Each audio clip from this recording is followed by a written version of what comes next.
In our last guide, we talked about Dow theory and some broad ways in which markets move. But of course, this isn't the whole story of technical analysis. In this guide, we'll dive into reading more specific types of charts and movements. First up, one of the most prolific types of chart out there, the Japanese candlestick chart.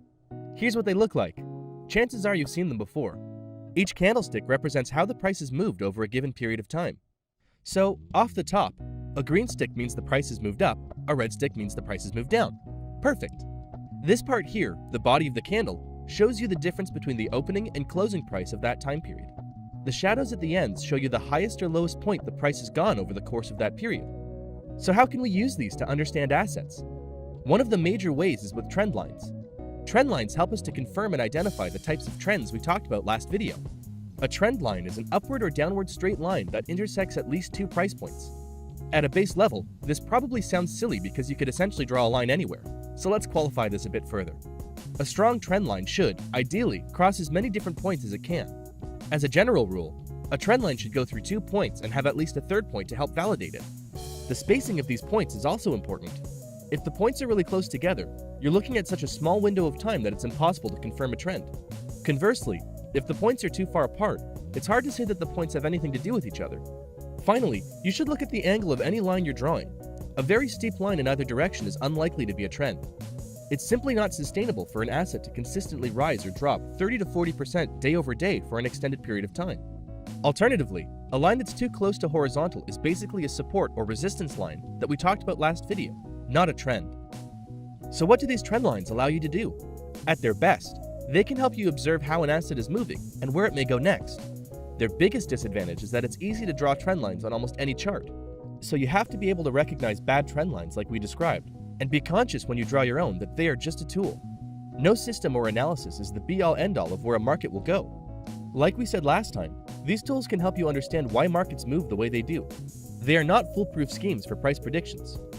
Simple moving averages are another, more mathematical way to try and identify trends. A moving average is calculated by averaging a certain number of past data points. When you plot the moving average, you can see a smoothed out version of the data that is far less disjointed and fluctuating. The math looks like this, where A is the closing price of the asset at the end of a given time period, and N is the period over which it was calculated.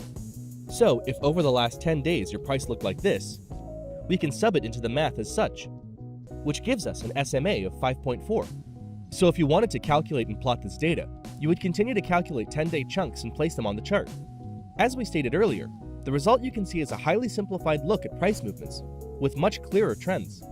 When we relate this to the 3 major movements of Dow theory, people usually use an SMA over 200 days to look for long-term trends, 50 for medium-term, and 20 for short-term.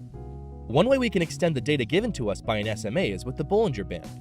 Bollinger Bands essentially take the SMA that you calculated above, but then also plots a positive standard deviation above and negative standard deviation below each point, creating a range for each bit of data. A standard deviation is just a measurement of how much variance can be present in any data calculation. This is very common with statistics and finance. Each point in your SMA will have a band above and below it that indicates how much that average price has moved from its average in that time frame. When the band is very wide from the main data point, that means the asset is in a period of high volatility. It's taking huge up or down price swings that deviate greatly from the past average. As you might expect, when bands tighten around the average points, you're in a period of low volatility. You can typically expect smaller price movements in these periods. Bollinger Bands are a tool that can be used with an SMA to try and identify how much price volatility can be expected at a given time. And that's it for our 2-part guide on reading crypto charts. Remember, none of these tools on their own are any kind of golden ticket. Each one simply gives you a different lens to observe the movement of markets. When used in conjunction with each other, you can start to identify trends and get a better understanding of how assets behave under certain market conditions. Thanks for watching.